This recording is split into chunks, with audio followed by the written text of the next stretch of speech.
Yes, greetings. My name is Kang, and I go by Isaac. Um, we started back when I first met Dr. King. I was actually his patient, not his wife. And before, he literally looked at me and told me everything that was going on inside my body. Back then, like you were saying, I had stage 4 breast cancer. I had kidney problems to the point they were going to take out my left kidney and then put me on dialysis for the other one. I was at 5 and 7% at that. They gave me 21 different medications that I had to take throughout that course period in time. The doctors literally gave up on me to give me 2 years to live.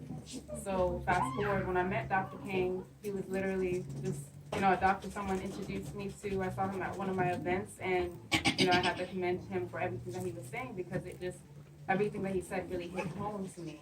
And he really talked about things like how to heal the body with food and medicine. And once he told me about my story, he told me everything to the T. I was almost as if he was looking at a sheet, telling me everything that was going on. He pulled me to the side and said, "Sister, if you don't do something about your health, very soon, highest 2 years, you're not going to make it." And then he told me I had kidney problems, and he just started giving me readings, and it really just shocked me, because this was my first time meeting Dr. King.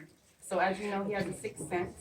He can look at you and tell you everything that's going on, all your deficiencies, everything that's going on inside your body, around you, everything. So it was just very, very, very powerful, because no doctor was able to really help me with everything that I was going through. So they literally used me as a guinea pig the whole time, going throughout my illnesses.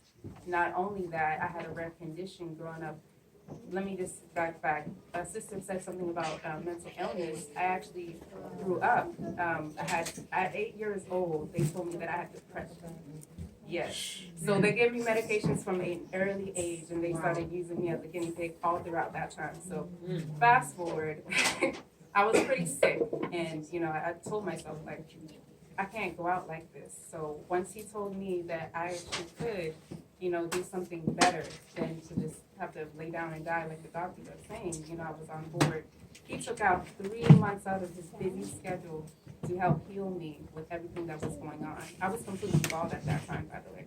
This is all of my hair under it, and I can show y'all pictures after this is done. But he got me off of all of my 21 different medications. I'm completely free, cancer free. To this day, grow my hair back. I have all my limbs. I have my both kidneys. They're fully functional.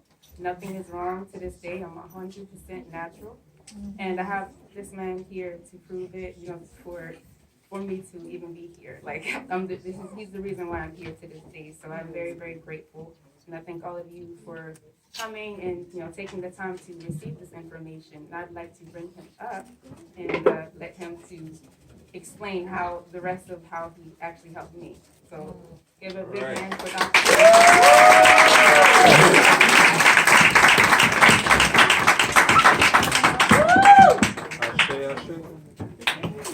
Thank you. It's a pleasure to be here. My grandfather always said, as a people, we all originated from tribes. Tribe simply means we should be together, just like this. One person suffers, we all suffer. And so it's a pleasure to be in the midst of my own people, my country people. I salute you all, as the Africans would say. Well, I always like to start with my grandfather. My grandfather was a shaman, he was a healer. Every president in Africa knows my grandfather, Mr. Simon, the healer. He was born into a family of healers. He didn't have to go to school. He's a man who never went to school, but he healed kings and queens and presidents of the world. If people were sick, he was gifted with the gift of sixth sense. He knew exactly what was wrong with them. He didn't have to tell you. So if you just had a thought that, hey, I'm going to Africa, I'm going to go visit Mr. Simon because I'm sick. By the time you get there, grandfather will tell you exactly the time you had a thought to come see him. They call him the Wizard of Africa. He was he was ahead of his time. And grandfather was born with a gift that he could look at any plant, any herb. If you showed him, he would just look at it. He didn't have to read any books. He knew exactly what he would do. Grandfather never ate anything that was cooked a day in his life. He'll climb up the mango tree, he'll eat the mango direct. He'll climb up the avocado tree, he'll eat the avocado direct. Climb up the coconut tree, he'll eat it direct. Grandfather said when you eat like this, you catch the first and the second life. So if you disconnected the mango, you brought it home, he didn't want it. He'll hold the branch and eat it. Very strange way. And grandfather had so many abilities. He said, grandson, I want you to promise me. I know you are smart, you're going to become a doctor, but promise me that you'll never become an educated fool. And so I promised my grandfather. Went to medical school, did everything. I always remember what grandfather always said. So to make a long story short, while I was born, my sister was born. I was born, my grandfather said, well, you are Zulu. You're the child of the gods. You're born. And all the gift that I have, you have it. And so at 3 years old, even as a child, living in Africa, living in the jungle, so whatever, when animals were sick, for some reason I knew what to do. When it was raining or whatever, they called me like, hey, put your hands up. I put my hands up, the rain would stop. Everything nature responded to me. I had lions and tigers as pets, and I played with it even up to today. I don't see those animals as being wild. And so when the animals were sick, I knew what to do, exactly what to do, without ever missing a thing. So the term I'm going to be talking about is what I took from my grandfather. It's called common sense medicine. And in common sense medicine or whatever, you do not need to go to school to understand this thing. It's just observing nature and seeing what nature does best. So grandfather said, if you take a baby cat, you take a baby dog, you take a baby snake, a baby monkey, that right within their DNA is a knowing on how to heal themselves. And so grandfather always speak to all these doctors who come from England, from Germany. They're like, oh, I have a PhD. But well, when you look in the animal kingdom, the cat is not going to his mother like, hey mom, I'm sick. The dog, the little puppy is not going to his mom like, hey mom, I'm sick. Right within their DNA, they're taking no permission to ask, hey, I'm sick. What happened to me and you? Is a question. A lot of us here, I've heard, we're just sitting, just taking in everything. And so the whole notion of my conversation is to get people to go back to a place. My grandfather said, you have to know and know and know and know and know and know. The Africans call it the etymology of things, the root, the foundation. How are these animals able to do this? And what has happened to me? Where has the disconnection happened? What happened? Every animal in nature heals through a process called purging. When the dog is sick, it eats grass, it throws up. When the cat is sick, it eats grass, it throws up. Even the ones that are normally not herbivores, they're eating grass.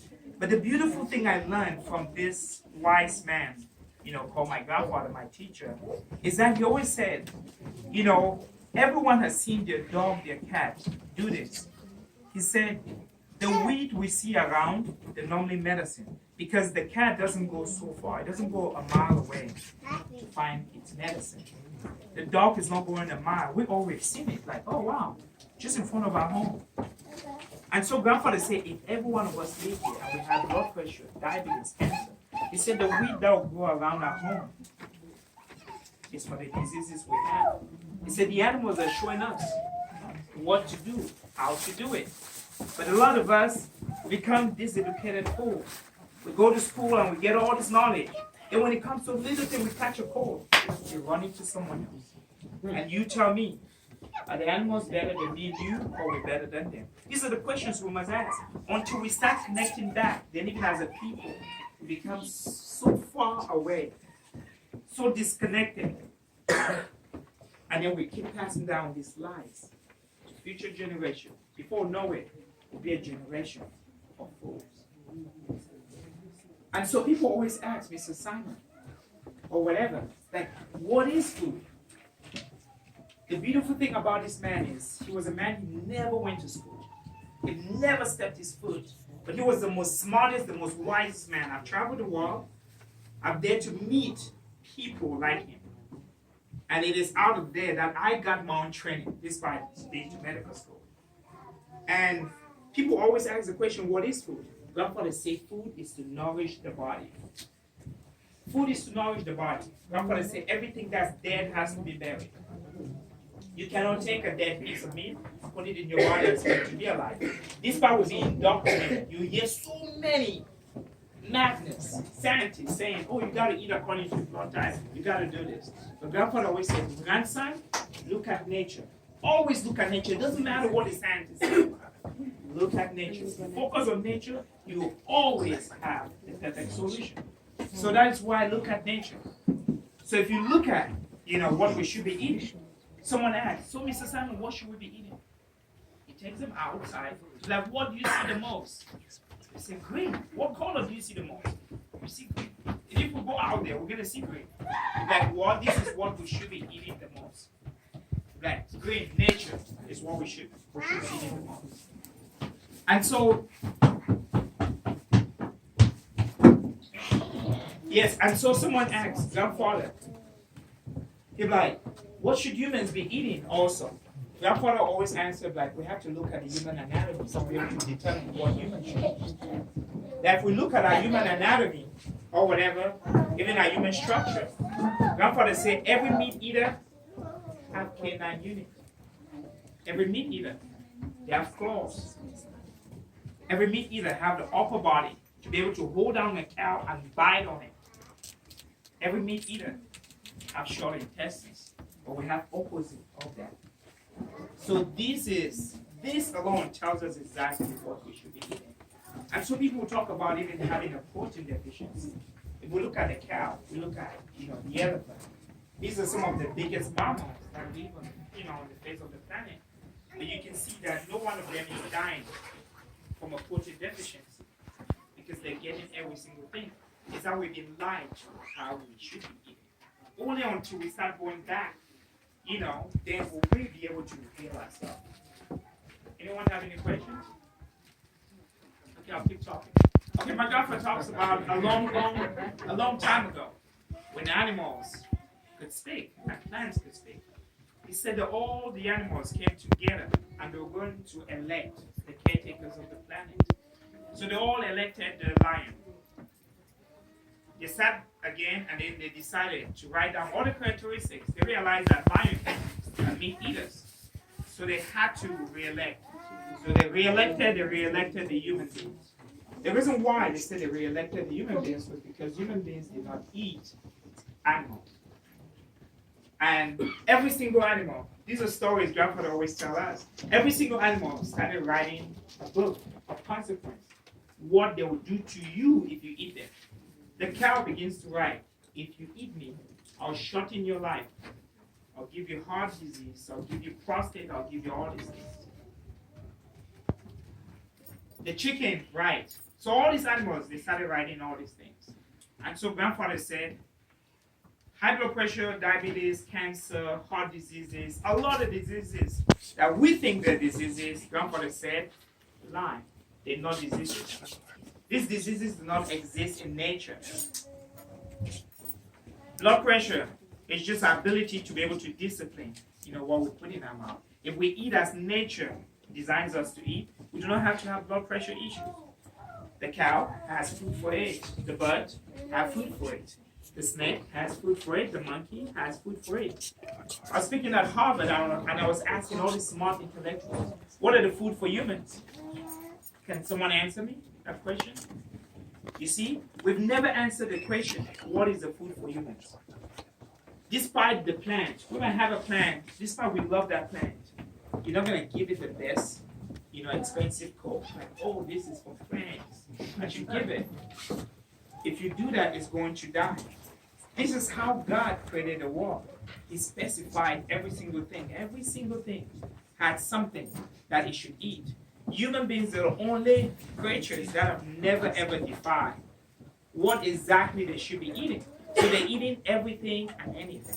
If you want to know what you should be eating or whatever, just look at the human anatomy. Have anyone ever lost anyone? Have anyone ever lost anyone? Yeah. Okay, who did you lose? Yes. My grandmother.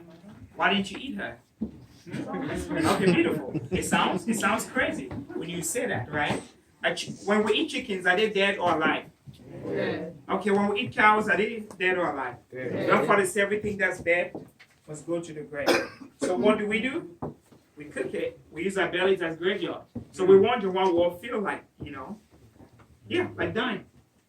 So these are the small things grandfather always said. He said, look at nature. Yes, sir.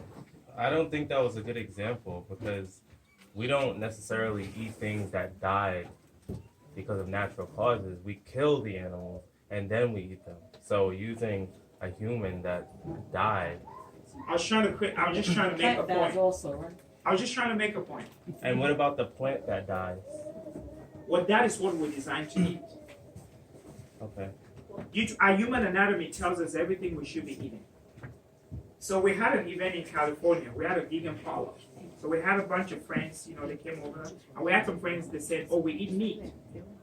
So what we did was we went to a farm, we brought a bunch of, goats and chickens alive. We didn't cook them.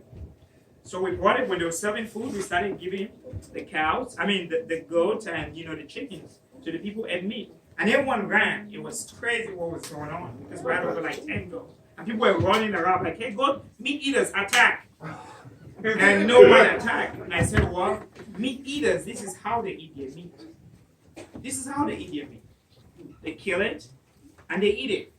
The only reason why me and you will eat meat is because of the seasoning. We don't eat meat because, meat, we love meat. We also went to Florida where we gave a bunch of people, raw meat. And they said, oh, I don't want the raw meat. We don't eat raw meat because it's not palatable. We're not designed to eat meat. We eat it, we put seasoning, we cook it, and then we eat it. Even after we've cooked it, it becomes a carcinogen. Science is saying, if you eat a lot of these things or whatever, you develop a lot of different diseases. But what has happened to us? Every single animal is staying at its lane. It's eating what it was designed to eat. And so someone asked my grandfather, Mr. Simon, how does one live longer? And Mr. Simon said, well, he talks about a long, long time ago when animals could speak. He said there was a race to heaven. All the animals gathered to race to heaven. It was the cow, it was the lion, the tigers, the chickens, the birds, and the turtle. So they told all the animals to team up to race to heaven. When they all teamed up, no one would team up with the turtle because the turtle is very slow. And the important thing grandfather says, as of all the animals, no one of them made it to heaven, only the turtle. And grandfather talks about the life of a turtle, that the turtle is one of those animals, it loves to smell the rose. It takes its time. If there's a party, it goes. Everything in moderation. It sleeps, it wakes up. It doesn't strain itself and then it gets back on the road and it'll do what it does. And grandfather said, after 150 years, the turtle is the only animal that made it to heaven. And said, if you ever want to live longer, it's not as of how fast you get into this life, that you must focus on your mission and you must stay the path, that all you have to do is slow down. That if you come into this life, you hurry, you also exit, quicker. That you must live like the turtle, taking your time. It doesn't mean you miss out on things or whatever. You go and have the fun, everything you do in moderation, but making sure you're also resting. And so, to live longer, grandfather said must be like the turtle.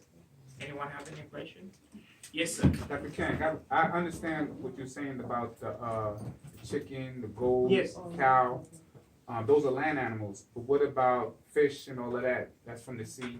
Our teeth are better adapted to that, right? I mean, it's softer, especially if it's wild and not farm raised. So what do you say about fish? If you just want a fish diet. No, I'll talk about that maybe later when everyone, maybe that'll be the last thing I'll talk about. Okay. Yeah. Yes. The story with the turtle, does that have anything to do with the 13 moons? No idea. You said the 13. The 13 moons. No, I don't know. I don't know if it does. Yeah. Any question? About health. Any question? You say when you look around in front of your yard or the house, Yes. you can see all the different herbs, and the herbs that you needed for your ailment can be right there. In Africa, so then in nature, the herbs that in Africa is in America and it's in somewhere else, or it's different herbs. Well, some of it it is, and some it isn't. There's some herbs you find here, and there's some herbs you find in Africa. There are things you do not find in Africa that are in the U.S. You have to understand, due to the Industrial Revolution, a lot of things started being genetically modified. Some certain plants or whatever were crossbred with other things. Like for example, they'll take a genetically modified tomato. They'll take the DNA of a snake and a DNA of a tomato and put it together, so you can leave that tomato on your counter and it won't rot. And it'll be there for 2-3 months. Normally, if you go to Africa, you put a tomato right there. After 4 or 5 days, you start seeing, coagulation happening. Yeah. Yes. Somebody. I heard she was saying that her kidney was like 2% or something. 7% Yeah. functioning. Yes. And it restored. Yes. So kidney can really restore it. No, if you're functioning, if you're walking, it simply means your kidneys are functioning. Even the whole notion that people's kidneys are dead or whatever, if your kidneys were dead, they will begin to rot. Okay. Yeah. Because I know of this person that they put in Dialysis. on dialysis, Yeah. but his kidney was functioning at 28%. But they say it was too far gone. Well, I've helped a lot of people, restore their kidneys back. And I always tell people it's just having the knowledge. Like the protocol I did for her, when I met her, she was in bad condition. Where at the state of, the sisters, they talk about mental illness. This woman, she used to fight me for trying to help her. That was where she was, taking all this medicine. At 8 years old, they gave a lot of medicine, I understood where she was coming from. She attacked everyone in the family. She would scream and yell and do all kinds of things. But a lot of those things happen because of too much toxicity, in the body. So like the protocol, when I met her, I put on a 90-day juice fast, 90-day coffee enema. Anyone knows about coffee enemas? Okay, I put on a 90-day juice fast and 90-day coffee enemas. And after that or whatever, and then we also put her on some, herbs, some formulas that I made. And after that, I put on I think maybe 1 year of maybe just raw food, nothing cooked, nothing steamed. And she started, within like 4 months or whatever, the result was just amazing. She lost so much weight. We have a lot of pictures you have to see. She was bald completely, we grew her hair. And people always ask me, like, how were you able to grow her hair? And so my grandfather always said, if you look at drought in nature, and you look at baldness in human beings, so whatever I say, these same problems are the same. Any problem you see in nature, you likely see in the human body. And they say the way you fix it or whatever in nature is the same way you're gonna fix it. For example, if your body requires maybe a full of this, to drink every single day, and then you constantly shortchange it, like, I'm gonna just drink half.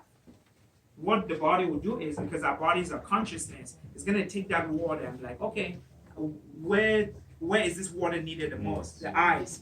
You send some in the eyes, you send them some in the nasal cannula, you send some, for saliva in the mouth, you send some, for the digestive system, you send some for your hands because you gotta use it, you send some, to your legs. And like, what part of the body doesn't need this, the most? Like the hair. That's why most people are bald. When people are bald, it's because they're suffering from what you call chronic dehydration. And so even in nature, when that's drought or whatever, the way you're gonna, the Chinese are beginning to understand this thing, when they're going to the desert and they literally, like bringing it back to life, just by introducing water and minerals. The human body is not rocket science. It doesn't matter who says what. It's not rocket science. The little animals, from the tiny ant, they know how to fix their own bodies. So what happened to me and you? We think we need all these things. All we have to do is look at nature. And so these are the procedures, I was able to do for her. Another thing also we did was chelation, because she had too much heavy metal. And you talked about, the seafood. They're telling us, if you are pregnant, don't eat seafood. But they're not telling you what happens. Your child will become retarded. Being in medical school, I saw this so many times, like, why don't the doctors tell people complete? It's just that, if you're pregnant, you shouldn't eat seafood. We see all this mental retardation, coming up because of mercury. The mercury overload. Yes. Yes. So you were saying if you look outside, you'll see what to eat. Sometimes like I see deer and my eyes narrow in and I want to kill it and eat it. But and obviously, I'm sorry. That's conditioning. Nah, it's a carryover from Don't kill it early. without any tools. I'm Don't try sorry. to kill it without any tools. I have before. It's a carryover from like earlier before when we would hunt, we would make our tools, see the animals, kill it, make a fire. Everybody would gather around, eat it. So are you saying? My grandfather, anyone into Yoruba African spirituality? Yes. Yeah. Okay. My grandfather came from that school of thought also. And, he said the real ancient Africans or whatever, everyone, from Socrates, Leonardo da Vinci, Einstein, they studied the ancient ways on how our forefathers were all vegans or all vegetarians. But that's coming from who? From Socrates and them? How can they like say how our forefathers ate? Can I speak? Sure. Okay. Beautiful. So my great grandfather, always said all of this, that the ancient, that his great grandparents or whatever, they ate like this. And for some reason or whatever, there was another school of thought that said, oh, we should eat meat. And, my grandfather, knowing of him, never ate. My great grandparents, never ever ate meat or whatever. If you look at even Einstein, Einstein talks about, in one of his books, he was like, the way I eat, I took it from the ancient. The reason why a lot of the people build the pyramid, were smarter and be able to comprehend a lot of the things in life. Because when you have, anyone who's into alchemy, if you have a lighter body, so when the body is clean, the mind begins to think outside the box. You cannot put any dead thing in this body and raise up, to a higher level of consciousness. It just doesn't happen like that. Or you just have to just go do your own homework. Some of the people that would really respect or whatever, you're going to see how they eat because they know this body is a vessel. It's a spirit carrier. Yes. Any questions? Yes. I have a question. So, being that we're in the age of technology and there's so many different forms of technology and with the 5G, 4G, all the Gs, how does that then deal and can possibly even interrupt the chemistry within our bodies? And what can we do to protect ourselves? Well, what I'm gonna say is we can look at a lot of the 1%er. The 1% I always tell people like you can go to Silicon Valley, you're gonna see these guys, young guys building billion-dollar companies or whatever. If you see, most of the time a lot of us will be behind. Sometimes a lot of the things are released to be able to protect. Like I don't know if you have one. There's something called the organite. It's called organ energy. I actually built a big organ energy, and anyone who knows me or whatever. You heard, the FBI, the CIA, came to my home because this thing would literally, like every time they spread like chemtrails or whatever, this thing would literally like push, the clouds or whatever. I would always like have like, a blue sky. And so they came to like, hey, you are that. I was interfering, with the weather. So they had to say that they're actually starting to confiscate, a lot of those organ energy. I think they're actually passing a law that those things doesn't work. A lot of people might just look at it and it looks very simple, but if you have like an EMF meter or whatever, if you're able to literally test the effect or whatever. I'm very high sensitivity to, electromagnetic frequencies like the Wi-Fi, a lot of things.